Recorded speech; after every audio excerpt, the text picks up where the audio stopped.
2020 special. David Muir reporting. Breaking Point. Heroin in America starts now. Tonight, in suburban neighborhoods across America, the calls are coming in. An overdose. All of them, heroin overdoses.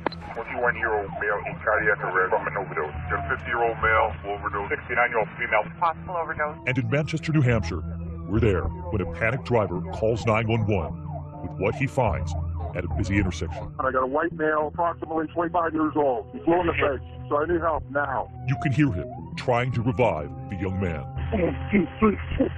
Across town, veteran medic Chris Hickey gets the call. How quickly do you have to get there if there's a chance of saving this person's life? Within the first 5 minutes. I think we're going to overdose right in the middle of the road. We arrive, and there he is, the young man in the street. Yeah, we just took a long day at work. They believe his heroin addiction so strong, he couldn't wait to get home from work before shooting up in his car. Yeah, you sure you didn't take anything? Yeah. We're not the police. You can tell us. No, I know. And we meet that panicked driver who made the call. I came around, so I'm slouched over at the wheel. A father on his way home from work.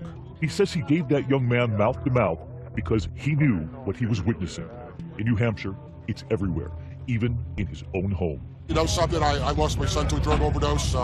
Thank God I didn't have to do what I did for him. I miss him dearly. We need to do something. We have a problem in our country, and we have to do something about it. Period. For more than a year now, 2020, tracking the explosion of heroin in America's suburbs. 129 people die every day from drugs, the vast majority prescription pain pills and heroin. Is this the neighborhood here where you'd find it? There isn't a single part of any community that's untouched. We're from a typical small town. Very safe community, very trusted community. We've met so many parents, families, blindsided. Spencer's world was football. The boy loved to play. Courtney was a lot of fun. She would bring a smile to everybody's face. Richie was very excited to go off to the Marines. They never thought heroin would take hold of their children. Spencer got hurt in a game. He obviously was prescribed some painkillers. The OxyContin. Over the course of a year, we see there are no boundaries. Rich, poor, the middle class. The same story, prescription pills, then heroin. Far easier and far cheaper to get. Spencer switched over to heroin. Heroin. The police came to my door at 1 o'clock in the morning and said my son was gone. Drug overdoses are now more deadly than car accidents and guns in this country. And tonight, you're about to see the struggle in real time. I love you. We meet Aaron Smith, just 22, a young husband and father who loves his boy, Camden. What? But Aaron is at a breaking point, and he knows his son's future, his own future, is on the line. Everybody thinks their kid's the cutest in the world, but I literally have the cutest son in the world. But Aaron also carries with him something else. More or less, this is all you need. Literally, that's the tool of the trade. Aaron is a heroin addict. It's only been a year. It snowballed really quickly to the point where I'd get up every day and my number one task was heroin. Like all of those families, he tells us prescription pain pills came first. I started with Percocet. Then the heroin. 4 out of 5 new heroin users start off with prescription pain pills, the same opioid fix. His parents tell me they just want their boy back. Before this heroin had taken over, Aaron was a wonderful kid, a great kid to be around. I miss that about him. Put in drive. Aaron wants that back too. He wants for his son the childhood he had. That's Aaron right there, number 7 on the football team, the player who grew up being shuttled from game to game. In grade school, meeting a girl who is now his wife, Caitlin Norton. We've known each other basically our whole lives. He's just a good person, like genuinely a good person. Aaron knows, they all know, that this is a crucial moment. He will lose his family if he doesn't get better. Calling for help for weeks now. Consistently now, it's been about 3 weeks every day on the phone. Literally any place you can think of within 300-400 mile radius. But Aaron hears what so many hear. The waiting list, weeks, if not months. New Hampshire ranks 49th in the nation for access to treatment. Okay. But we're there when he finds a bed. I just got a call from Phoenix Arts and Gossip. They're gonna accept me. I'm so happy I'm finally getting in a place. There's an end to this madness. This is unbelievable. But will Aaron make it 48 hours until he gets to that bed? And you're about to see what happens. If I don't get better now, I'll be dead. That's it, period. So close to treatment, we witness the mind games. I'm planning on throwing these out tomorrow before I go to treatment. It's unbelievable how tough it is just to get rid of these, because like I want to get better, but then it's like, what if I relapse? It's scary, but yeah, you know what? I'm gonna get rid of them right now. Actually, I should probably wait because I really don't want to throw them in my trash. Aaron tells us he's now in withdrawal. The grip heroin has on the body is punishing. It just beats the hell out of you. It feels like I was beaten with a sledgehammer.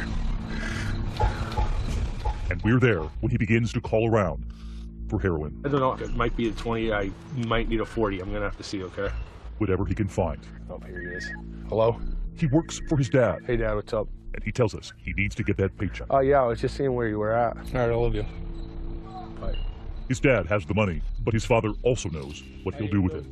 Aaron tells us he's been stealing from his own family. Family members that you once loved, all they are to you is a money sign.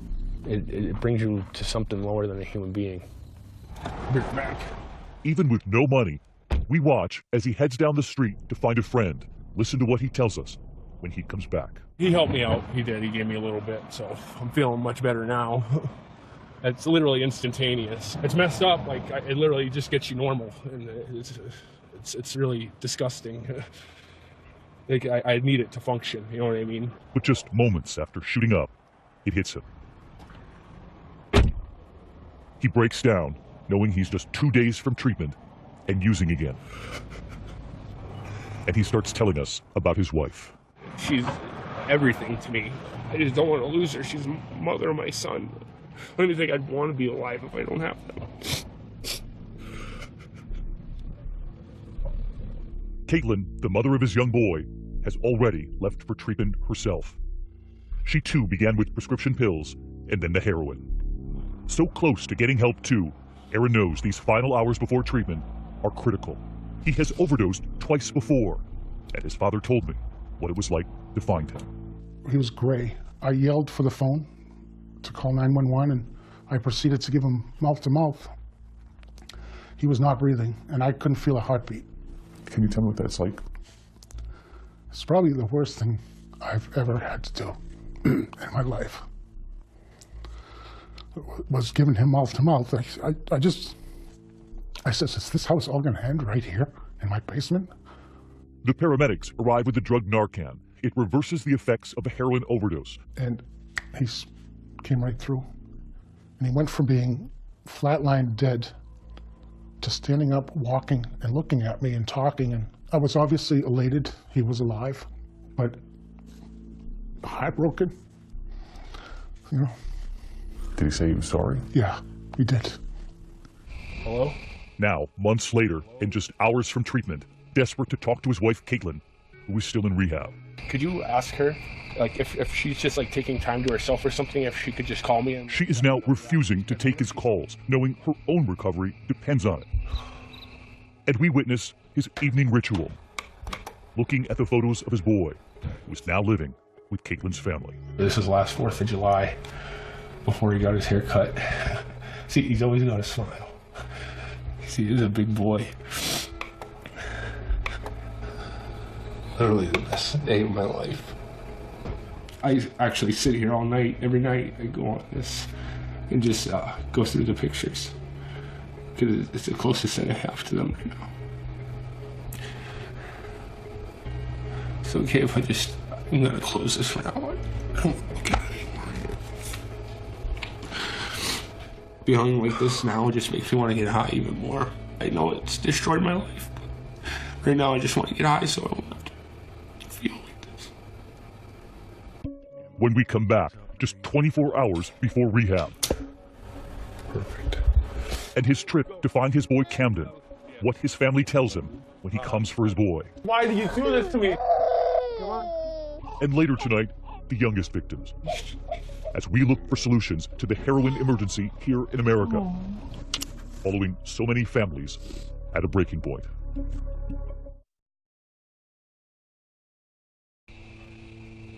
We're back at Aaron's father's house in Seabrook, New Hampshire. And remember, he has 24 hours to go before rehab. See, he's a big boy. He has shown us the pictures of his son. He's back on the phone. I was going to come see if I could come meet up with you for a 40. But he believes this is it. the last of the heroin before he gets help. This is what runs my life. That's what they call China White. China White, he tells us. Authorities know what he's talking about. Heroin that is now often laced with something even more dangerous, fentanyl. It breaks up very easy. Fentanyl is used by hospitals for pain, 50 times more powerful than heroin. But the fentanyl now found mixed in with heroin on the streets is cooked in makeshift labs. It's crazy how like you get excited doing this. It's embarrassing saying that, but it's a fact. Dirty old cotton. Yeah, dang. It's a small one, but it'll have to do. Might help the sweats already. He walks into the bathroom, where he shoots up. Wasn't much, but it gave me a little rush. I'll get better. I know I will. I need my son in my life. The next day, he goes to Caitlin's family, his in-laws, to visit his son. One day before rehab. What? Why are you upset? I will. They have told Aaron they will allow him to see his son one more time before he goes away. Did you miss me? Huh? No. What? Go get your car. Let's go get it.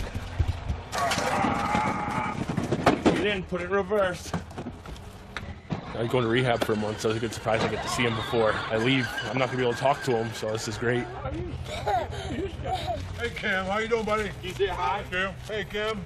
And with Caitlin away at rehab, her father tells Aaron he will not get his son back until he's clean. You know, my daughter ain't gonna put up with it. His wife. He's gotta be clean, because she gotta be clean. For so many families dealing with heroin, it is a vicious cycle. Let's go. We're going to go inside for a minute. And here, it is about to erupt. Is there any Alka-Seltzer here, Roxanne? Inside the house, with his son not far away, he closes the bathroom door.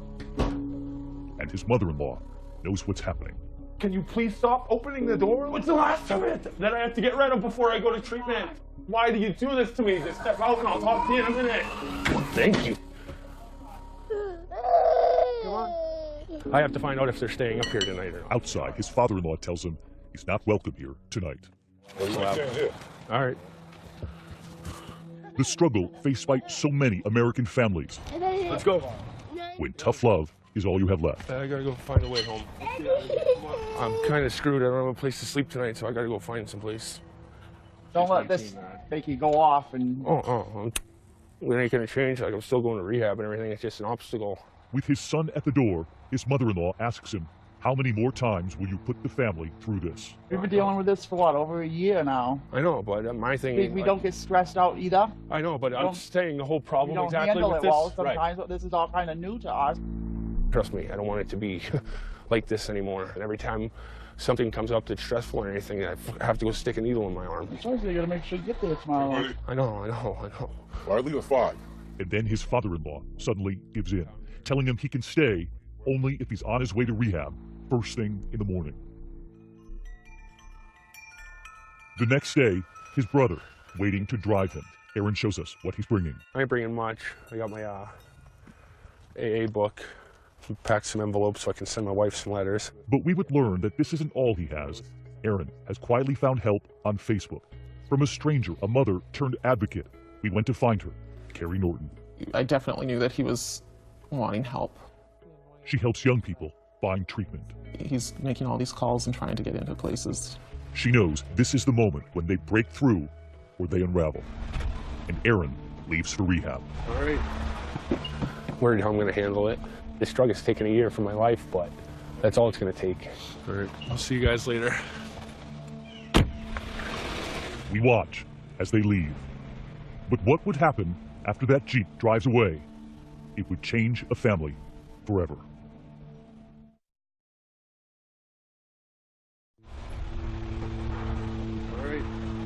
Back in Seabrook, New Hampshire, that moment, 22-year-old Aaron Smith in that car, his brother driving him off to rehab. I'll see you guys later.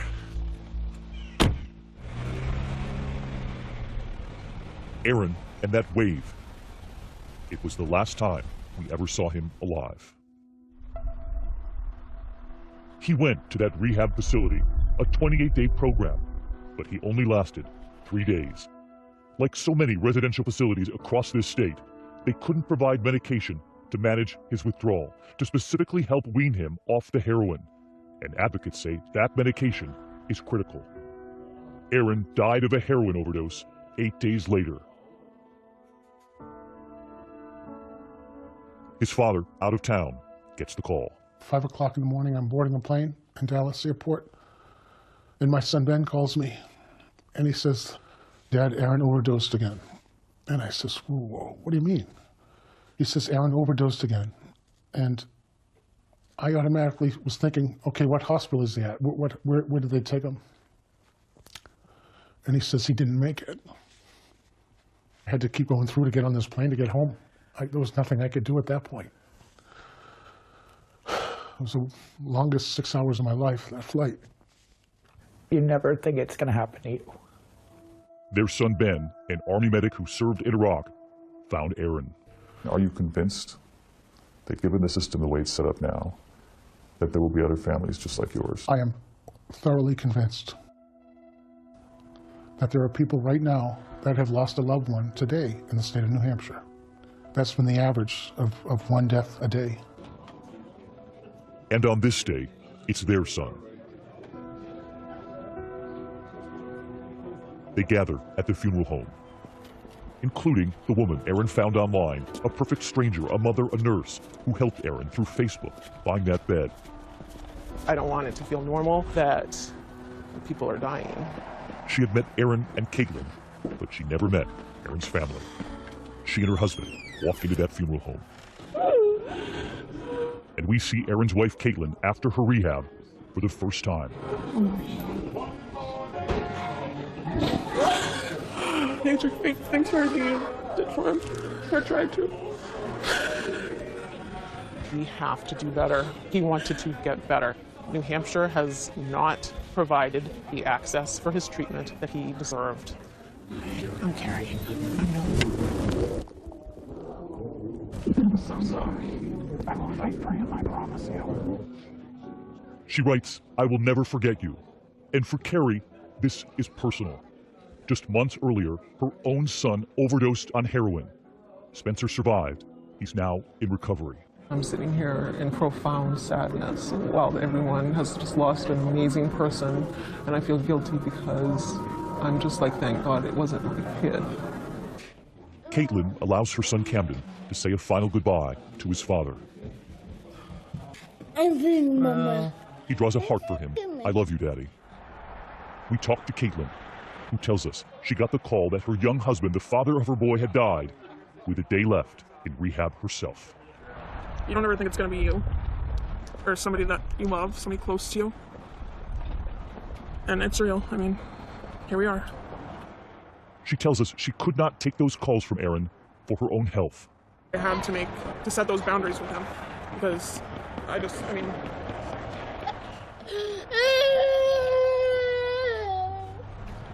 She wishes he'd been able to hold on during treatment like she did. you see things so much clearer. Like I can't put that on the line and go back to everything just because of love, really. I mean, I hope he knows how much I loved him and cared about him and wanted him to get better. That's just what I wanted, you know.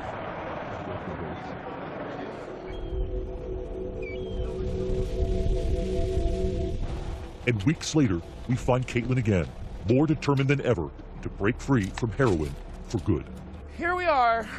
This is the home where she's now living with other recovering addicts who help push her. And this is my bedroom that I share with a roommate. This is my clean time app. Okay, I've been clean 1 month, 13 days, 17 hours, 41 minutes, and 25 seconds. Boom.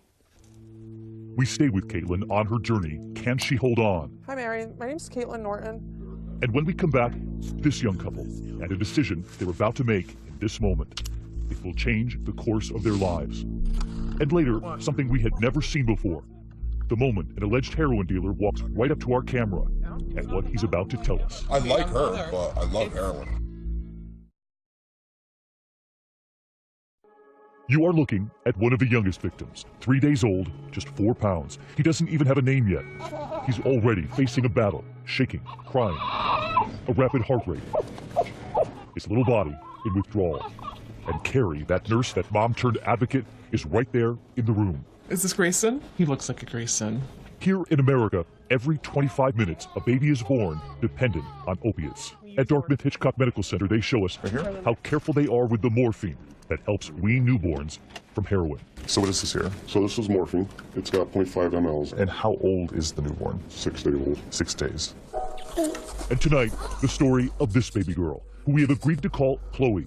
She was one of those babies, and look at her now. Boo. 2 months old, those beautiful blue eyes, and that smile. And you're about to witness her young parents in the fight of their lives, both recovering heroin addicts in New Hampshire, and both are determined to stay clean for their baby. But as we would see over the course of months, both are about to be tested in ways they could not predict. Will their heroin come back to haunt them? 21-year-old Savannah is in treatment. She quit heroin during her pregnancy. She wants for her baby girl some of what she had growing up. I was a good kid. I didn't stop playing with dolls till I was like 14. I was pretty sheltered. She was 18 when she met Matt. He was using and selling, and soon she was using too. I don't remember that, but... You can't tell we're high? I look back and laugh at the dumb shit I did now. One time is all it took, and within a month I was shooting up. I was so oblivious and high all the time that I didn't even realize I was 5 months pregnant. She had no idea. But once she learned she was carrying a baby girl, she stopped the heroin. This is my Peanuts bedroom. Matt did the border. The wall reads, sometimes the smallest things take up the most room in your heart. Oh, look at the big smile for Dad. Matt now earns $10 an hour, fixing tractors, loading hay. The princess, heading off to work. Love you. A stop home for lunch. Try to do something in me. I lift hay bales that are anywhere between 40 and 65 pounds. I feel good about it every day because, I've earned everything I have, everything that's here, we've earned. He makes just enough for the rent, the food, and perhaps most importantly, for the prescription that Savannah needs to stay clean. This is Subutex. Subutex is a medication commonly prescribed to recovering addicts to curb withdrawal. Studies show that pills like these can double or triple the chances of staying clean. Thank you for calling CVS Pharmacy. I have a prescription. I don't have enough money to pay for her daily dose. Her daily cost is $17 a day. I want to go to CVS right now anyway, so it works better for tomorrow night anyways. Thank you. Every day, Savannah counts the money. 4, 5, 6, 16. We watch as she scrounges to find $17. She can only afford to buy 1 dose a day. There's a quarter. I'm like 50 cents short. I'm literally gonna give them pennies. And they can get over it. I'm just gonna dump these all in my change pouch. I'm gonna have to give them pennies. It's expensive these days. We're with Savannah as she takes the daily trip, the half-mile walk to the pharmacy. This is my lifeline, my Subutex. She takes the pill under her tongue. How many are you gonna take? Just one. It takes like 30 minutes to completely dissolve, so. It makes me feel like, it's like, what am I, I'm still having to use something every day, Yeah, it's legal and it's not heroin, but I still have to take it every day or I'm sick and I need it. What's the difference, really, right? When there are no more pills, she immediately starts going into withdrawal. No. This is just 12 hours after her prescription runs out. Welcome to Dope Sick.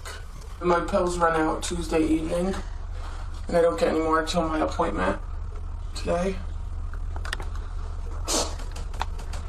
I feel like a hot sack of right? Restless, nauseous, it's your stomach, it's head, it's your body. You're a piece of crap, dude. What? You're a piece of crap. Would have been nice to have some help from Mama, but that's obviously not happening today. Because you really think it's my personal choice. Wednesdays are sometimes a rough day for Savannah. She can get pretty cranky because her medication gets prescribed on Wednesday, and it goes from Wednesday to Tuesday night. We watch as they run late. About to drive nearly an hour to the only treatment program they could get Savannah into. This is where Savannah gets counseling, medical checkups, and that prescription she sorely needs. When she walks in, this week's session has already started. How are you feeling today? And any abuse of substances? Oh, I've been pissed all day. I've had a hair across my ass since I woke up. So has she. Kathy Milliken runs the group at Dartmouth Hitchcock Medical Center, and she tells us she's witnessing an emergency. You start to see this wave of mothers coming in, young moms. Absolutely. Young moms struggling with opioid addiction. And listen to their honesty. This is Stephanie. I'm addicted to pain pills, opiates, pretty much whatever I can get my hands on. Savannah tells the room she knows they are selling heroin right on her street. Her neighbors, school teachers, retirees, a nurse, and the heroin dealer is literally next door. Very eager to just, here, you can have some. And do you think people don't realize, I mean, this is everywhere. It's hiding in plain sight. This does not discriminate against anybody. Back home, Savannah is left to do the work from that therapy room on her own. And we watch as she tells Matt she needs a break from the baby. No, I'm fine. I don't want to leave the baby up here. It's fine. I fixed her all up, so she's fine. I'm not coming out. Matt tells us he knows the cycle, and he's simply waiting for the medication, the Subutex, to kick in. It's not going to hit her for 20 minutes or so at least. And outside, remember, she told that room she knows how close the heroin is. That is the cap to an insulin syringe. I mean, a needle. And we see it ourselves. Paramedic Chris Hickey shows us the needles, the toolkits, children and their parents often finding them. You've got families calling you saying there are needles at the park, needles on the Little League field. And he tells us that if the needles are everywhere, so are the dealers. And those dealers can pinpoint who's most vulnerable. We watch as this man walks right up to Savannah. Despite the camera, listen to what he tells us, how easy it would be to give Savannah heroin. And once she's hooked again, more business for him. It's like a pyramid scheme, okay? Like, I'm at the top, I get it from wherever I get it from. The more people I can get to sell and buy off me, the more money I make.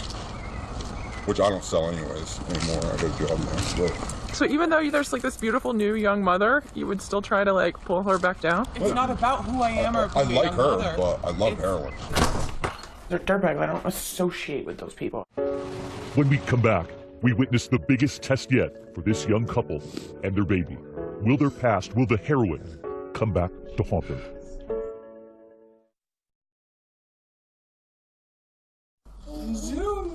Now living heroin-free and raising their baby, Savannah and Matt have turned a corner. Those two are my favorite. None of this would be possible if we were still using. But Matt knows he still has a major hurdle. Criminal charges back in Vermont related to the drugs. Going to work and, trying to maintain a sober, happy, healthy life is the right thing to do, and it's the hard thing to do. It is also hard to face your past, but he's about to. He hears of a new law back in Vermont that gives some addicts the chance at treatment instead of a cell. They're trying to get addicts help instead of putting them in jail and then just keep repeating the cycle. But he knows there is a good chance he'll be separated for a time from Savannah and the baby. Hey, Mom. They will live with his mother in Nevada if it comes to that. What date will you get here? 10:30 at night on the 22nd. All right. Well, I'll talk to you later, Mom. Love you. I was able to see my daughter born. I was around long enough where she won't forget who I am. I got to see a lot of good milestones. Her first teeth come in, her sit up for the first time. Her first word. Yeah. And she's a mama. Just days now before Matt turns himself in, his mother, Pam Bowman, arrives to help. You're not taking it, throw it in there. Pam is a licensed nurse who works with babies born addicted. We can see that Matt is anxious, carefully picking out his tie for the judge. Probably gonna wear this blue tie, babe. There's two here. What do you think, man? Yeah. I am losing my mind about being separated from Matt because I have no idea how long or how short it's going to be. Love you. Love you. 3 days later, we're with them as they arrive at the courthouse, unsure of Matt's fate or the fate of this young family. When we made the decision to get clean and go to rehab and, try to change our life for our daughter, we've worked nonstop since then to become better people. And, she's the love of my life. So I'm taking care of what I have to right now. She's the reason for this whole thing. I'm not sure what's going to happen. Maybe send me back to rehab, maybe make me do some program, which, I've been in this far anyways. The worst that's going to happen is they're going to put me in jail and I'm going to do some time and be strong for her. The thought of Matt being sent away is terrifying for Savannah. It's the best decision for our family. Remember that, okay? Doing this for us. I don't want this to ever be part of her life. A kiss, and it seems the baby reaches out too. Take her, please. It's okay, Savannah. It's okay. It'll be okay. You got my mom. You got my sister. You got her. It won't be that long. Okay. I love you. Love you too. Matt, with his court-appointed attorney. He came back to Vermont at this point because he believed that he was stable enough to be in this environment and not relapse. And he wants to get these original charges resolved. The hearing takes a punishing turn. I don't think he has the option of just simply walking out and walking into court when he so chooses. You just cut off all communications with your probation officer, who arguably could have been of some help to you as to your drug issues. I'm going to set bail at $5,000. It is money they don't have, and Matt is taken away. Come on, let's get her out of here. You don't need to be sitting here. It's just going to make it worse. We walk out with Savannah and the baby, now both with Matt's mother, leaving the courthouse, unsure when they'll see him again. This moment is the hardest moment of my life. My heart breaks for how he's going to feel without his daughter, or how his daughter's going to feel without him. It was the right decision for our family, but it's a lot easier said than done. We've tried so hard and we're such different people. I feel alone. They leave in the pouring rain, and they have no idea what awaits them in Nevada. 2 months later, we go to Nevada to check on Savannah, and we only find Pam. That young mother, no longer getting help from that treatment program back home, is now missing. Come on, baby. It's been weeks now, and she's left the baby with Pam. The only clue she's okay is this image that just appeared on Facebook. Her baby, now without her. I think about Savannah every single night. She's 21. It bothers me, but I also have to have that fine line. Pam files for temporary custody of the baby. She now needs to find Savannah to get the baby's birth certificate for custody. 9-month-old baby that can't make choices for herself. So if I have to step in and make those choices for her, I'm going to. So that's where we're at this point.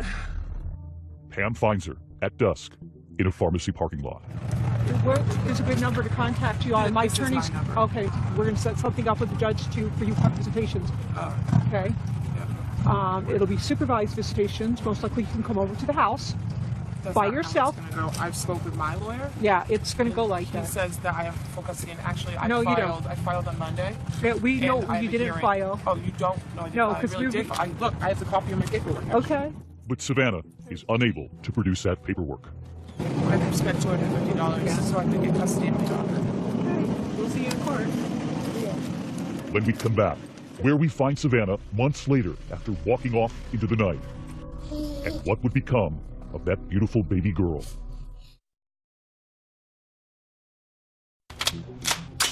Here in Manchester, New Hampshire, they're now on track to have their deadliest year yet from heroin. And they are trying to stop it. New Hampshire spends 20 times more on law enforcement than on drug treatment. You'll remember Matt and Savannah. Tonight, Matt is still behind bars, and we've learned Savannah is now behind bars too. Her life unraveled since we last saw her. Their baby marking a birthday with her grandmother. And we go to the DEA, the Drug Enforcement Agency, to ask what many are now asking. And a lot of people are going to say, can we arrest our way out of this? We cannot. This is a medical issue.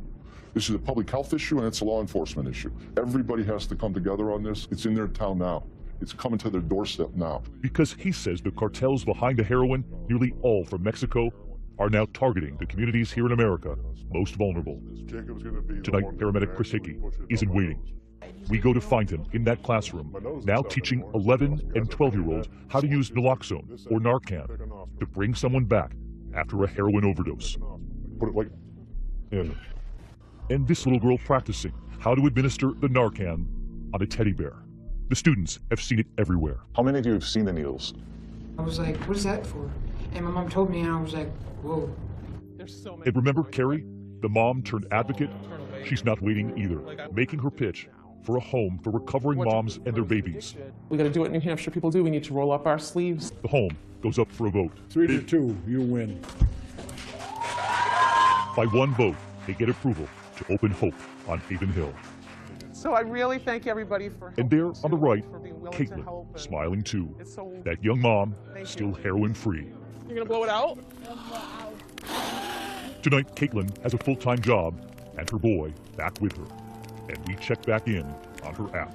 4 months, 10 days, 18 hours, 47 minutes. Show it, say that's my dada. My daddy. Her little boy often asking her, how do I talk to daddy? Come to my daddy. Remember how I showed you? Why? You gotta put your hands together and talk to him.